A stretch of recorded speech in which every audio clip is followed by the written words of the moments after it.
Hi guys, welcome back to another episode of St. Pauli Rising. Now, in the last episode, we had our first LiveCom of the season. It was the opening day game against 1860 Munich, and we lost 1-0. It was pretty damn poor.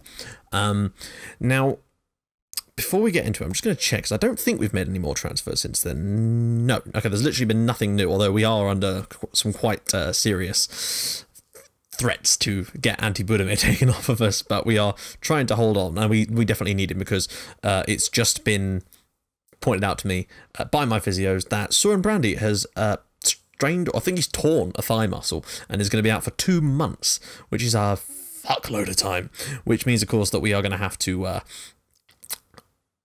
well, do without. And I'll explain why that's not quite as big a deal as you might think in a second. Our next game, we went away to Nuremberg, and I thought, well, we're going to have to try and get a win here. It was a very strange game, and the scoreline I don't really feel fairly reflected it. I mean, we actually lost 4-3 on clear-cut chances, so we definitely should have lost this game. They actually missed a penalty in this game as well, and then scored a penalty in the first half, as well as missing one. That we gave away 2 penalties in the first half, which was a pain in the arse. But we did actually get level just after half-time through Artur Sobiek scoring his first goal for the club, which was great to see. And then on 60 minutes, or 62 minutes in this case, Søren Brandy pops up 2-1. Great stuff. Unfortunately, we just could not hang on as Adrian Nikci, Nicholas Fulkrug, and Vitaly Rodionov were able to pop up and make it. Well, I said pop up. They scored 3 good goals and decimated us. That was 2 defeats on the bounce to start the season, and this was the season that we're supposed to be getting promoted in with our brand new team. And basically, I then came to the conclusion that I was seeing a lot of the time my assistant manager kept saying things along the line of, "You are getting overrun in the midfield." And with that in mind, I decided that we needed to make a change, and we needed to stop with we needed to change the tactic. And I don't just mean the actual instructions, I mean the actual tactic itself, which is what we did. So we dropped our advanced forward player back into an AMC kind of attacking midfield role, which means that we can either have Rakowski, but then we changed it so it's not an attacking midfielder, he's going to be an advanced playmaker. But with instructions to close down and tackle, and just give us a bit more numbers in that midfield, but still give us an attacking option going forward, which means that Rakowski can play again and will get more game time this year, and Kenyatte will get a lot of game time because that is his ideal role for the team. So that was the plan, basically. And we changed, so yeah, we now have a target man up front, which is good because we've got Sobiek, and now that Søren Brandy is injured, it's Sobiek and Budimir. And they're both target men style players, so that's good. But Sobiek's not exactly slow either, so it's going to be quite useful for us, which means our crosses to the big target man, it's a little bit Sam Allardyce at Bolton, but we're not lumping the long balls. We're going to play the good stuff in between that and still try and make some decent football. Anyway, in our next game, we had our DFB-Pokal tie against Pommern Greifswald, and we weren't even actually that great in the first half, to be honest. We were in front. Lennart Thai put us in front with a decent finish and a good, well-worked goal. But frankly, it was quite even at half-time. The main thing that we needed to change in this one is we had a lot of shots, but we only had like 2 on target at half-time, and like 15 or 16 off target or something stupid like that. So the key for me was we decided to try and work the ball. In the second half, we did play a lot better. Lennart Thai scored again and Michael Gerlitz, but we could have had 4 or 5 in the end. Wesley Sad missed a couple of really good chances. Like, he got into the positions to have those chances, though, which makes me confident about him. It's a shame he couldn't have put a couple away because that would have really helped his confidence. But I was desperate to see what he could do in a competitive fixture, although it wasn't all that competitive. And in the game that I've literally just played, we had our first sort of a league test, and as you can see, we picked up 3 injuries: Nerig, Tribal, and Kenyatte. Kenyatte all got injured in this game, which was a bit of a pain in the arse. It meant that I had to take a risk and do a triple substitution because they were all injured relatively close to each other, and yeah. But Bernard Nerig's penalty put us in front. We were quite poor in the first half in this game because we were trying to work the ball into the box like we had done in the Cup. However, it did not pal out that well for us, and then we started to turn that off and just started to go for it a bit more, and we're able to create Bernard Nerig's penalty opportunity. But we did create a couple more chances later in the game, and in the 90th minute, Ismail Yati was able to wrap up things for us with our second and his first goal of the season for us. So that all leaves us 15th in the league. I know that sounds stupid and ridiculously low, but we could get back up. Like a decent win today, and we could find ourselves up as far as 7th. So it's not you know, you can't really base much on it so far. No one's really pulling away yet either. You know, a decent win today would be 7th and 2 points off the top. So really not a big deal. There's only 6 points separating top and bottom at the moment anyway, but I'm surprised Grutter Foot are down there. One of those things, I guess. So that is where we are currently. Now let's just take a look at the squad so you guys can see how they've been doing stats-wise this month, although I wouldn't suggest that there's been a huge deal of things to talk about, really. Ty has 2 goals, of course, because of the cup and his only appearance for us. Gerlitz has 1, and lots of people have 1, in fact. Assists, Dennis Dauber has 2, and he got both of those in the cup as well. He assisted on both Ty's goals, which were cool. Player of the match is Dauber and Soren Good to have a goal, one of those each. Pass rating, Wesley Sayed. He came on for like 25 minutes of the game and has 100% pass rating. That's actually quite impressive. But generally, Tribal, Ilsanker are doing well on that one, although Lecourt, when he's come on, has done okay as well. Yellow cards, well, Nerig's got 2. What a massive shocker that is. No reds, of course, yet. And average rating, well, there's not really, you can't really tell much from that just yet. Tom Tribal is still complaining at me about wanting to leave the club. No one's put in a bid for him, though. So we've actually been doing all right. No one's putting bids for the people that some really quite nasty release clauses. Like Tribal's release clause is like 6 million, and his value is like 5 million. So I'm worried there, because if someone does decide to put in a bid on him, we might not be able to. Oh, it's 4.9 million now. But the point is, we might not be able to get much for him. I mean, we get 6 million, but I think he's worth. We could get more if someone wants him, but no one's put in a bid. We've had bids so far for Brandy, mainly. Although there's been a couple more people, like I think it was Werder Bremen were after Jankovic, yeah. They wanted for 1.3 million, I think. Not a chance. He's going to be important for us at some point in this save, I'm certain, if we can get ourselves going this year and don't have to stop. Yeah, so that is that. Let's get into the match preview, and I'll show you the tactic properly. And oh, that's an interesting one. 4-2-3-1. It's quite an attacking formation considering they're away from home. Right, we're going to start without that, and if it doesn't seem to work out, that seems to be the one thing that I can alternate depending on how teams are playing, and it seems to really affect whether we play well or not, but I can't have it on or off really, because sometimes you need it, sometimes you don't. Let's just do a quick pick here and see what we get. So Cagnette, yeah, his fitness is a little bit lacking, so we will keep Rakowski in there. Frankly, the team isn't looking too different to last year. As you can see, Rioas is in.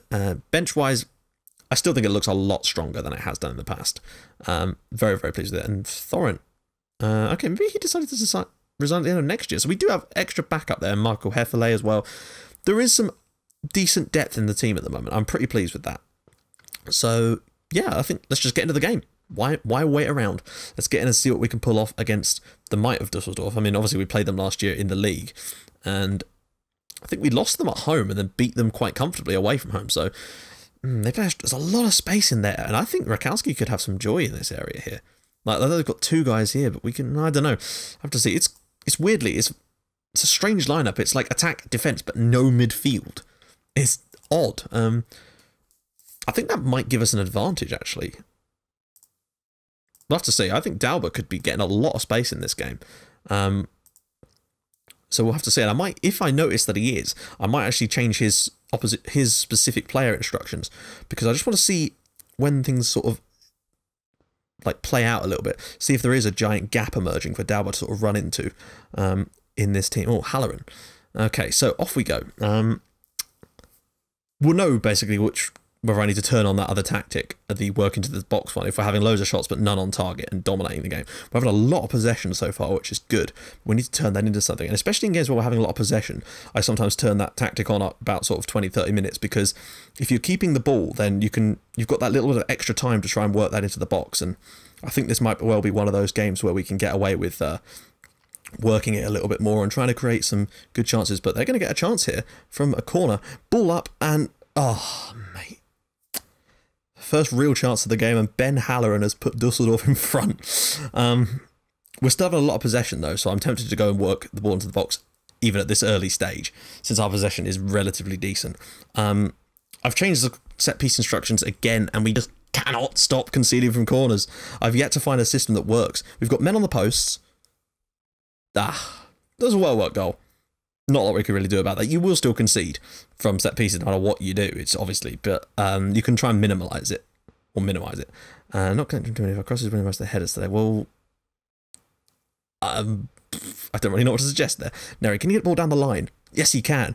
Gerlitz wins it on the from his right out on the far touchline. If he could switch the play to the far left-hand side, then would be is an unlikely ball, but he might try it here.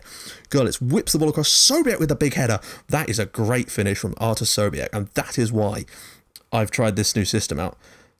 Some lovely stuff, and just having that one guy in, it's easier. They've got one guy to aim for. Yeah, they've got one guy to mark, but Sobiek is a big, powerful motherfucker. So, let's see, was it a low cross? Gerlitz just drops it in, and Sobiek with the... Whoa, what a hit. No goalkeeper. They could have had 5 goalkeepers and they'd have struggled to keep that one out. So we are level at home now. Wasn't a clear-cut chance. I mean, he did very, very well to get that in the net. But I think we've looked a little bit better since we made that tactical change. It's a tiny bit less possession, but I guess that's to be expected when you're trying to maybe overdo it slightly, but the sort of Arsenal approach. Nerik's made a lot of mistakes. Well, hopefully he won't make any crucial mistakes, because he did kind of set up the play on that goal. Have we won the ball here? Is that going out? Oh, Christ. Quiring. I remember him. He's caused us all kind of problems in, I think it was last season. Whips it across, Gunter clears. That's a good clearance, but that's going to come straight back at us. I can tell. Just get on the second clearance. Oh, no. Fucking hell. What is it with own goals in these live comms? That's... Jesus Christ. And we are now a goal down. That's disappointing as hell. Let's just ball in, and what even happened? Oh my, that looked like it actually full on smacked him in the face. Ugh, Christ. Okay, so we are 2-1 down at home now, thanks to his defending. I'm going to call it defending, but I'm using that with the loosest possible terms, basically. And we will see how that goes. Now, if we can just get some... I don't know what to do. I mean, we may have to throw it onto overload later in the game, but I hate having to do that. Instructions. They're not really getting behind yet. We may as well just try and close them down a bit more. Set piece goal and one off of our defender's face so far, and we've created a decent goal. Basically, all the shots on target, I guess, have gone in, although I don't think that one really counts as a shot on target. It was just a horrific piece of defending.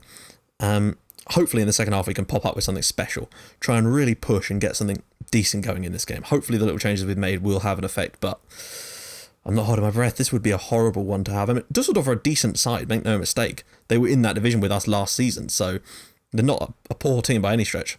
But that doesn't mean we can afford to lose another game. Losing 3 of your first 4 games is not good, especially in a season where you're supposed to... Oh, no. Oh, God. Why can't he just stay on his fucking feet? We need to find ourselves a new right back at some point, because he's a liar fucking ability. We've got Jan-Philipp Kalla, and who are we going to have to take off? I guess we'll have to take off Rakowski. No, I can't. I'm going to bring off Tribal, because we need an attacking threat. We're losing the game already. I'm just going to move him into the centre. Oh, Jesus. Bernard. Fucking hell. He's so irritating when... I just wish they'd... I've told him to not... Do, like, he's got his tactics are set for him to not tackle like that. And for him to ease off of tackles. Like, his specific tactical instruction is to ease off. Oh, Jesus. What happened there?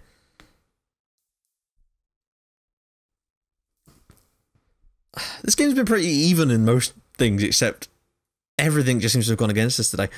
Halloran's ball in. Whipped in, and... Oh, why is the goalie out that far? Great. Well, we've got a lot of work to do here. The question, I mean...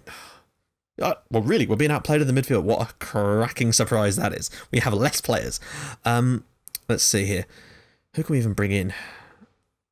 Haustenberg looks absolutely knackered, but I've got no one there. Maybe Lecourt just to freshen up that area. I don't know what to do. We've got no one who can play in any of these roles on the bench because they're already on the team. I don't want to try and bring on Lennart Thijs. We're just going to have to go with it and see what happens. Let's see.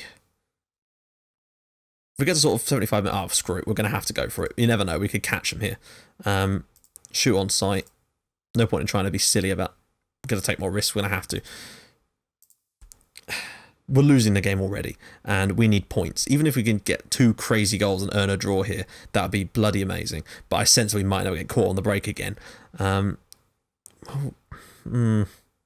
Right, okay. Oh, they've got the ball again. Please don't tell me they're going to score another goal. They've had one decent chance in this game, and they've scored 3 bloody goals. Halstenberg, has he won the ball here? Halloran, right, Halstenberg's won the ball. Get it out to the left winger. Or just aimlessly hump it downfield. That also works. What a useless pass. It wasn't a difficult one. Like, he played a much more... Oh, great. Right. Overlap is going to get absolutely... Oh, no. Actually, no, we're back in position there at the back, but we've been dragged so far out of position on the left-hand side here. That's a great tackle. Oh, he's cut inside him. And Halloran, and that's a poor finish in the end. They probably should have done a bit better there, but... Oh, mate. Not going to be a good start to our season in this division at all. 1 win from our first 4 games and 3 defeats, more importantly.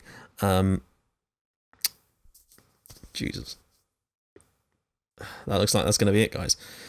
A home defeat to Dusseldorf. Again, it's a tough game, but we should be offering more than we've offered today, basically. It's as simple as that. We shouldn't be playing as poorly. We've been a bit unlucky in places, and Nerek's cost us really badly. I mean, we've had no chance once he got sent off. And then, obviously, the 3rd goal went in. That was pretty much game, set, and match. But we need to come up with something, because this season is going to be a massive disappointment otherwise, and we will be in some serious trouble. Because we've got a lot of money on the line this year, and failure to get promotion would ruin us financially. Now, since the board have also decided to invest in youth academy, and I didn't do this. They just told me they were going to boost the training facilities in youth academy, and that's going to cost like £3 million. Right. So, all of this leaves us 16th in the bloody league. I hope we've got some easier games coming up, but then I don't know what it's considered an easy game for us now. I thought all of these games were winnable. All of the games in this should be winnable for us. Let's see what we got in. We've got 4 games next month. We've got Arlen at home. Must win. Braunschweig away. Decent chance. Kiel away. We have to win that one. And then a home game against Union Berlin, who are doing well. But we've beaten them quite big time before. So we'll just have to wait and see. I don't know whether the Union Berlin game will be a LiveCom or not. I honestly couldn't tell you. It depends on timings and stuff. But yeah, so that's how we are in the league. And we're going to need to come up with something special, or work out a new tactic or something. Just trying to make something work. So yeah, if you guys have liked what we've seen, please feel free to drop a like on the video. And if you liked it even more than that, please feel free to subscribe to the channel for more cool stuff like this, like me losing all these live comms, which is a shame, but it's just one of those things, guys. And I will see you in the next episode. Bye-bye.